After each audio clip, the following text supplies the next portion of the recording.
real place. నరకము మరియు పరలోకము అనేవి నిజమైన స్థలాలు. What we live after death is millions and trillions of years. మన మరణం తర్వాత లక్షల కోట్ల సంవత్సరాలు మనం అక్కడే జీవించాలి.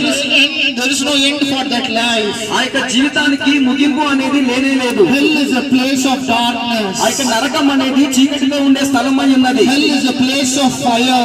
నరకం అనేది అగ్నితో ఉండే స్థలమై ఉన్నది. Hell is a place of loneliness. ఆ యొక్క నరకం అనేది ఒంటరితనంతో ఉండే స్థలమై You ఉన్నది. cannot see your family members there. మీరు మీ కుటుంబ సభ్యులను ఆ నరకంలో ఎప్పటికీ చూడలేరు. You cannot see your friends there. మీ యొక్క స్నేహితులను మీరు ఎప్పుడు చూడలేరు. You cannot have phone there. మీకు నరకంలో మొబైల్ ఫోన్స్ కూడా మీ దగ్గర ఉండవు. It's a lonely place. ఆ యొక్క స్థలం అనేది ఒంటరిగా ఉండే It's a స్థలం. place of suffering and pain. ఆ యొక్క స్థలం అనేది నొప్పితో వేదనతో ఉండే స్థలం అయి You ఉన్నది. will be burning forever. మీరు అక్కడ యుగ యుగాలు కూడా కాలుతూనే ఉంటారు.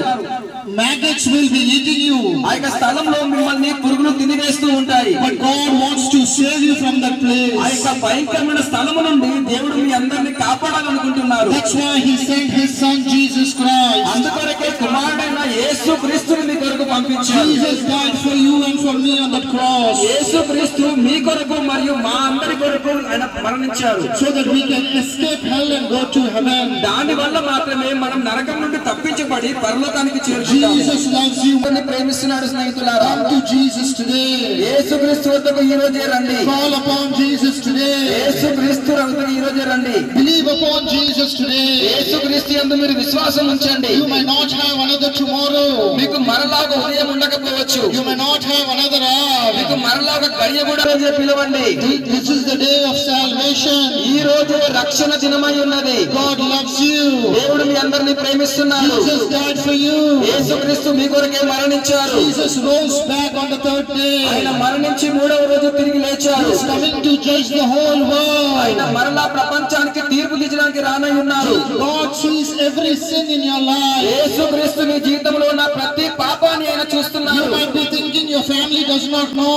మీ కుటుంబ సభ్యులకు మీ పాపం తెలియదని మీరు You అనుకోవచ్చు. might be thinking it is a secret, no one me knows. యొక్క ప్రతి పాపం కూడా రహస్యంగా ఉంది కదా, ఎవరికి చూడట్లేదని మీరు But అనుకోవచ్చు. God knows everything. కానీ యేసు క్రీస్తు అనే దేవుడు అన్ని చూస్తున్నాడు. He has a book written everything about your ఆయన sins జీవ గ్రంథంలో on your palm. మీ యొక్క ఆయనకు హస్తం మీద మీ పేరు లిఖిస్తాడు. He knows your name. ఆయనకు మీ పేరు తెలుసు. He knows your problems. ఆయనకు మీ సమస్యలు తెలుసు. He loves you in spite of your sin.